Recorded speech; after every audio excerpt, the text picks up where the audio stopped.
¿Qué tal? ¿Cómo están? Gracias por la oportunidad, como siempre. Un saludo a todo el equipo. Igualmente, Alberto. Bueno, comenzamos por lo macro. La Libertad Avanza se impuso esta ola violeta en la República Argentina. ¿Es un triunfo como fuerza partidaria de la Libertad Avanza o de Javier Milei como protagonista político? Bueno, es difícil leerlo esto en código habitual, ¿no? Por supuesto que es una elección nacionalizada, que tiene muchos condimentos vinculados al rumbo clásico de una elección de medio tiempo, donde lo que se hace es plebiscitar la elección y la gente termina decidiendo el rumbo de si este es el camino que se ha elegido correctamente o no. Y creo que en ese sentido es claramente una victoria que en buena medida hay que atribuirle al presidente de la Nación, pero no se puede tampoco minimizar el impacto que ha tenido la participación en cada una de las provincias de los candidatos, que en algunos casos han aportado lo suyo, como así también en casos puntuales donde ha habido aliados estratégicos significativos que permitieron mostrar resultados de mucho volumen, con lo cual siempre es una combinación y todavía me parece que hay mucha tela para cortar para el análisis político fino, para no quedarnos a mitad de camino en esto de atribuirle a un solo factor el resultado de la elección. Ahora, Alberto, con esta victoria, porque también fue la gran sorpresa en provincia de Buenos Aires, donde arrasó Javier Milei, ¿se podría decir, estamos en condiciones de afirmar que se termina de alguna manera lo que es el modelo kirchnerista? A ver, las elecciones son una fotografía de un momento determinado y por lo tanto sería muy temerario hablar en estos términos, porque claro, las fuerzas políticas siempre tienen la oportunidad de revisar lo que hicieron, de replantear la estrategia, de cambiar los actores, de modificar el discurso. Y creo que en ese sentido sería quizás un error subestimar al peronismo o a lo que hoy se llama Fuerza Patria como un espacio político que ya no va a tener cabida en el mapa de la República Argentina. En todo caso, sí, lo que habrá que mirar es que en la fotografía esta, la de la elección del 26 de octubre, no han podido demostrar el volumen que parecían tener, y por otro lado también seguramente una invitación a la autocrítica, a modificar actitudes y quizás a revisar la narrativa, que claramente hoy no ofrece nada de cara al futuro, es decir, sigue siendo un discurso vinculado con el pasado y no con el futuro. No tenemos claro el modelo de país que están planteando, porque siempre se está discutiendo sobre lo que fue o lo que pudo ser, y creo que en ese sentido hay una señal de alarma importante que el peronismo debería tomar nota si es que quiere tener una posibilidad competitiva en el 2027. Creo que también tienen que dirimirse liderazgos ahí, ¿no? Ayer vimos a un Axel Kicillof con su discurso y la vimos bailando a Cristina Fernández de Kirchner en el ¿Se balcón. debilitó la figura de Cristina? Probablemente sí, pero diría que antes de la elección estaba debilitada. Y creo que en ese sentido, bueno, quizás es parte de la tarea que le toca al peronismo por delante, ¿no? Dar vuelta a la página. Probablemente algunos actores del sistema no tengan que ser la cara visible del proyecto, porque también está claro que hay una generación de dirigentes que ya tuvo la oportunidad de gobernar y que de alguna manera terminaron sus mandatos con resultados que no fueron del todo satisfactorios para la sociedad argentina, si no, no estaríamos en esta situación tampoco, ¿no? Pero a mí particularmente me parece que el peronismo tiene un desafío gigantesco en términos narrativos, ¿no? Creo que no se puede seguir planteando una opción política sin decir claramente cuál es el modelo de país que quieren, si lo que quieren es ser una socialdemocracia europea, o lo que quieren es ser Venezuela, o lo que quieren es que Argentina se parezca a qué país del mundo. Entonces, en ese sentido, me parece que hoy hay un vacío en términos narrativos que merece ser revisado y que por el bien de la República Argentina tiene que estar sobre la mesa para que justamente el debate político de los modelos de país sea sobre algo más concreto y menos abstracto que lo que vimos hasta aquí. Alberto, la pérdida de las elecciones en la provincia de Buenos Aires, ¿le dio un shock de realidad al presidente para reconfigurar la campaña? Yo creo que con el diario del lunes, la derrota del 7 de septiembre en la provincia de Buenos Aires y sobre todo la magnitud de la derrota fue seguramente una piedra necesaria a sortear, y la oportunidad para el gobierno nacional de replantear desde lo estratégico, desde lo táctico, esta especie de reconciliación con una parte importante del electorado y la apertura a un momento de mayor diálogo y de búsqueda de consensos, particularmente en el Congreso, ¿no? Entonces me parece que ese proceso político que el 7 de septiembre de alguna manera hacía bisagra, le permitió al gobierno nacional quizás tener parte de una estrategia nueva que lo puso en el tapete en el día de ayer con los resultados que vimos, que claramente fueron muy distintos, inclusive en la provincia de Buenos Aires, donde me parece que la sorpresa fue para propios y extraños, ¿no? Ahora también que probablemente lo que le haya ayudado mucho a Milei es que él mismo se involucró en las campañas, casi 10 provincias, él mismo se fue con cierre de campañas, buscando también los consensos con la gente. A todo esto, si hablamos ahora del arco político o del centro cercano del presidente de Milei, ¿se puede también atribuir quizás a, no sé si a su hermana, que tanto se estuvo hablando, a Santiago Caputo? ¿Hay otra figura clave que también se puede atribuir a esta victoria de la campaña? Yo creo que la decisión más importante vino la noche del 7 de septiembre con la derrota electoral en un intento de nacionalización de una campaña que terminó siendo provincializada y asumiendo el presidente de la Nación en primera persona una autocrítica que pocas veces se ve en el arco político, ¿no? Haciéndose responsable de un resultado electoral, tomando la decisión personal de involucrarse a partir de ese momento en la política. No nos olvidemos que hasta allí el mismo presidente de la Nación decía en cuanto a entrevista tenía oportunidad de que él no estaba metido en lo que podríamos llamar la dinámica de la política partidaria cotidiana y lo tenía de alguna manera delegado al tema en algunos actores que forman parte del gobierno. A partir de esa derrota electoral, el presidente dijo, me pongo al frente de la mesa política, voy a conducir la campaña y salió a recorrer las distintas provincias de la República Argentina intentando revincularse con la sociedad en primera persona y por supuesto modificó varios aspectos clásicos de lo que venía haciendo hasta allí, al menos en materia comunicacional y lo discursivo. Creo que en ese sentido se ha notado un giro que probablemente algunos analistas minimicen y que quizás sean parte de la explicación del resultado de ayer. Alberto, ¿hasta cuándo le da un crédito social, un crédito político a la Libertad Avanza esta victoria? Bueno, creo que ahora el próximo turno electoral que tiene la Argentina está en el año 2027. Sí. Y a partir del resultado de ayer ha quedado muy claro que hay un candidato a la reelección presidencial que ya está arriba de la mesa. Hoy con este triunfo en la mano, obviamente el presidente de la Nación tiene legítimas aspiraciones de completar este mandato e intentar una segunda parte de la gestión, que la Constitución se lo permite y que de alguna manera le posibilita llevar adelante las reformas que le ha planteado a la sociedad en la elección del 2023.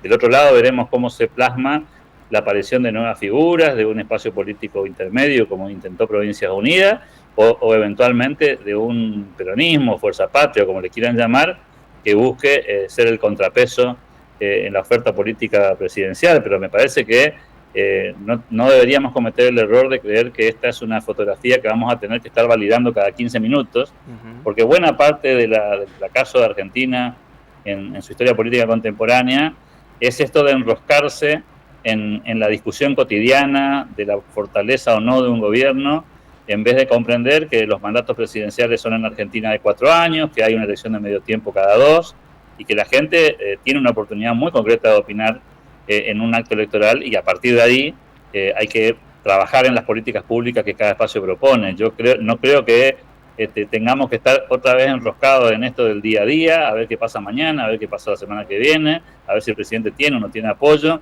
Creo que ahora es un tiempo de trabajar en la construcción de los consensos, seguramente con un parlamento mucho más reformista, como se dijo en el discurso de anoche, porque claro, el presidente de la Nación obtuvo a través de su fuerza política 92 diputados propios, eso ya está por arriba del tercio, que de alguna manera es una especie de barrera para evitar que algunas leyes que han sido impulsadas desde la oposición automáticamente funcionen, e inclusive aleja todos los fantasmas de una búsqueda de un juicio político o cosa por el estilo, que en algún momento sobrevoló la discusión y quedó por otro lado muy cerca del número mágico de 127 diputados que le darían por un lado el quórum y por otro lado la mayoría para aprobar en Cámara de Diputados un proyecto de ley. Con 102 diputados que obtiene entre la fuerza propia, más los aliados que ya están dentro del esquema, la distancia de 25 diputados no parece imposible después de un discurso aperturista y de un llamado al consenso con los gobernadores de provincia que representan a distintas fuerzas, inclusive te diría desde el mismo peronismo, como pasó con la provincia de Tucumán en algún momento, o de Salta, que acompañaron buena parte de las reformas que se hicieron en el 2024. Claro, no, ahí entra un poco lo que es la gobernabilidad también del presidente. Ahora, Alberto, hace instantes mencionaba Provincias Unidas. que se esperaban quizás un poquito más en estas elecciones. Tengo entendido que Gustavo Valdés de Corrientes fue el único que ganó de Provincias Unidas, las otras no le fue tan bien. Ahora, esos gobernadores que de alguna manera querían distanciar de la Libertad Avanza del presidente, a partir de ahora, ¿tienen que quizás repensarlo, alguna alianza o simplemente seguir por Provincias Unidas como venía en un principio?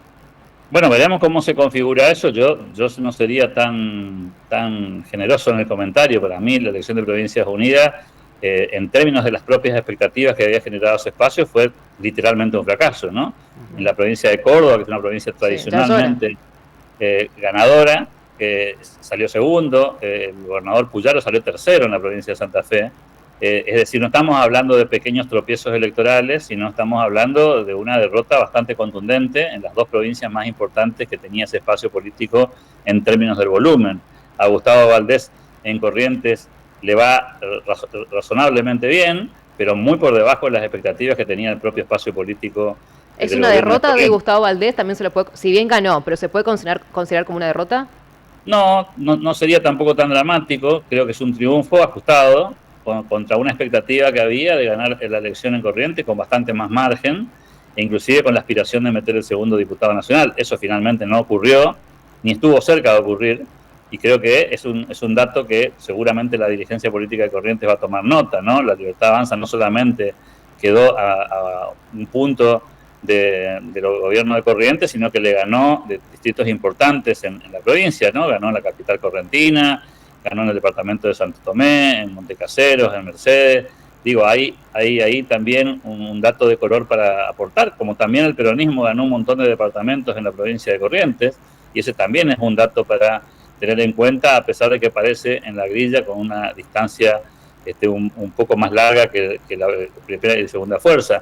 Por eso digo, tal vez el dato más relevante para toda la dirigencia política en Argentina sea que los votos no están alquilados para un sector de la política, los políticos no son los dueños de los votos, son circunstancialmente los mejores representantes que la sociedad encuentra en un momento determinado, y siempre son prestados los votos, siempre están, digamos, al referéndum de lo que se puede hacer y de lo que se puede hacer bien o mal, y quizás si la política fuera en ese sentido un poco más humilde a la hora de analizar la información y comprender que al final del día esto de los servidores públicos no es simplemente una frase, sino en realidad un concepto que algunos dirigentes todavía no terminan de entender, podrían quizás con más humildad sentarse a la mesa de conversación, porque quizás la aspiración que había en algunos espacios políticos en Argentina era mostrar mucha fuerza en la elección nacional y sentarse a la mesa a dialogar, quizás imponiendo algunos criterios. Bueno, el resultado de la elección ahora muestra otra cosa, y como bien decías, hay que sentarse a conversar, mucho más aún estos gobernadores que no han tenido el resultado que esperaban, porque por el bien de las provincias que gobiernan, por el bien del país, es bienvenida una mesa de diálogo, que, a ver, a mí siempre me gusta ser muy claro en esto. Muchas veces cuando se pide diálogo y se pide consenso, en realidad el subtítulo abajo dice otra cosa. Lo que están pidiendo a veces son recursos, recursos económicos. Entonces no hay que confundir dinero, recaudación, con conversación, diálogo y consenso. Son dos cosas absolutamente diferentes, pero a veces se utiliza como un eufemismo esto, ¿no? Claro. Queremos conversar, cuando en realidad quizás lo que estamos buscando no es conversar, sino recaudar un poco más, a ver cómo podemos utilizar recursos en cada localidad. Y no está mal, pero digo, quizás habría que sincerar un poco más la discusión política, porque si no pareciera que el tema de la conversación o del diálogo es una cuestión etérea, y en realidad lo que estaban hablando finalmente son de recursos económicos. Claro. Alberto, ¿cómo viste la elección en la provincia del Chaco? Porque triunfó el oficialismo, pero también la oposición estuvo cerca. Bueno, una elección polarizada, creo que todos imaginábamos. Fíjate qué interesante esto, ¿no? Los pronósticos de las elecciones en provincias como Corrientes, Santa Fe, Córdoba, imaginaban un escenario de tercios donde los gobiernos provinciales iban a ganar cómodamente y la Libertad Avanza no iba a poder hacer mucho. Bueno, eso no pasó. En la provincia del Chaco había un pronóstico de una elección polarizada y la elección fue polarizada. Es decir, allí sí se verificó esta antinomia entre dos espacios políticos, con una elección caliente, picante, y con participación importante de la ciudadanía también. Y finalmente el resultado fue como creo la mayoría de los analistas políticos miraban en el Chaco, ¿no? Una elección de 1 punto de diferencia, 2 puntos de diferencia, depende del momento de la noche en el que miramos el resultado de la elección, y por supuesto que deja de cara al futuro una puerta abierta seguramente a un debate que va a continuar en el Chaco. El Chaco está polarizado hace bastante tiempo, y me parece que en ese sentido uno podría pronosticar que el 2027 también va a ser un año de confrontación política y de elección entre modelos. Digamos que quedó zanjada la elección, en este caso, a favor de la alianza entre la Libertad Avanza, la Unión Cívica Radical y otros partidos cercanos al gobierno provincial, y eso de alguna manera me parece que hay que darle la lectura correcta, ¿no? Porque también allí había alguna especulación de que el gobierno provincial no le iba a ir bien en esta elección. Bueno, eso finalmente no ocurrió. Los números son muy parecidos a los que se obtuvieron en el mes de mayo de la elección provincial, y obviamente un peronismo que logró resolver parcialmente su interna pudo mostrar un número un poco más generoso que en la elección anterior, pero no deja de ser una elección de paridades en la que efectivamente hubo un ganador, ¿no? Sí, una votación muy reñida y quedó evidenciada. Ahora bien, si hablamos de Fuerza Patria aquí en la provincia del Chaco, Capitanich, nueva figura también ya en el Congreso. ¿Cómo usted lo podría ver desde el análisis? Por supuesto, a Capitanich, ya una figura con experiencia, trayectoria en lo que tiene que ver la política, y de nuevo en el Congreso, de nuevo en la política. ¿Cómo usted lo ve? Bueno, habrá que ver primero qué decide en términos personales, no más allá de sus declaraciones públicas. Lo primero que hay que observar es que tiene que elegir en qué banca se va a sentar, si en la Cámara de Diputados de la provincia o en el Senado de la Nación. Uno podría presumir a priori, si cree en sus declaraciones, de que va a ser finalmente senador nacional, pero también es cierto que ha anunciado en reiteradas oportunidades que va a dar un paso al costado para que entre la nueva generación. Eso tampoco ha pasado. Ya había tenido declaraciones en esa misma dirección en algún momento, y la verdad que ese es un dato determinante. Si Jorge Milton Capitanich va a ser nuevamente candidato a gobernador en el 2027, bueno, habrá que observar su recorrido político y si efectivamente da un paso al costado para que otras generaciones intenten ganar su propio espacio, será otro el mapa político, y por supuesto va a depender en buena medida de cómo vaya la gestión nacional, de cómo vaya la gestión provincial. Sí me parece que a partir de lo que pasó ayer queda en evidencia que el gobierno provincial va a ir por un segundo mandato, y creo que en ese sentido hay que leer las cosas en clave electoral correcta, ¿no? El peronismo tiene muchas cosas que resolver también en la provincia del Chaco. El resultado del día de ayer deja un signo de interrogación de cara al futuro, y deja también un signo de interrogación de cara a qué va a ser o cuál va a ser el rol de Jorge Milton Capitanich eventualmente en una construcción nacional, ¿no? Alberto, te llevo nuevamente al territorio nacional. Los cambios en el gabinete de Javier Milei quedan stand-by, se van a realizar, pero no en la medida que tal vez se habían anunciado, se tenían pensado. Bueno, a ver, hay 3 ministros que culminan su mandato el 10 de diciembre porque ingresan el 10 de diciembre a posiciones legislativas. El caso del vocero presidencial Manuel Adorni, del ministro de Defensa Luis Petri, que va como legisladora por la provincia de Mendoza, de Patricia Bullrich, que ganó ayer la elección en la ciudad de Buenos Aires, siendo senadora nacional. Ahí hay 3 cambios, si se quiere, obligados en términos del resultado electoral del día de ayer. Y por otro lado, había otros ministerios que sonaban como una posibilidad de recambio. Creo que vamos a tener noticias probablemente en las próximas semanas, o eventualmente se llegará hasta el 10 de diciembre y en ese momento se relanzará la segunda parte del mandato del presidente Milei con más cambios. Claro, ya tenemos un primer recambio, que es la salida del canciller Wertheim, que da paso a la llegada de un funcionario que, por otro lado, como Kirchner, que viene del gabinete económico, que forma parte del equipo de Luis Caputo, que ha estado en buena parte de las conversaciones internacionales con el gobierno de Estados Unidos y que de alguna manera reconfirma el alineamiento de Argentina en esa dirección, y veremos qué pasa con algunas otras carteras que están dando vueltas. Ayer el presidente elogió a casi la totalidad del gabinete en su presentación original, empezando por el jefe de gabinete Guillermo Franco y siguiendo por cada uno de los ministros a los cuales les planteó un elogio público, cosa que, dicho sea de paso, es bastante poco habitual en la política contemporánea, ¿no? Ese nivel de generosidad en los comentarios, en un acto público, post un triunfo electoral, haciendo nombre y apellido de cada uno de los funcionarios que lo acompañan en el gabinete, no suele ser el mejor rostro de la política en el pasado, ¿no? Creo que es un fenómeno nuevo, mucho más generoso que el que estamos acostumbrados a escuchar en la política nacional. Ahora, Alberto, hace instantes le preguntaba ya, y por último, si se le puede atribuir a esta victoria de Milei algún vínculo cercano, a su arco político. Ahora, ¿Trump también tiene que ver en esta victoria? A ver, Trump lo que me parece que aportó fue, de alguna manera, cierto nivel de estabilidad económica en un momento de enorme turbulencia, que estaba mucho más vinculado a la política que la economía. Por eso vas a ver los números que estamos viendo en las pantallas ahora, que tienen que ver con el comportamiento de los mercados.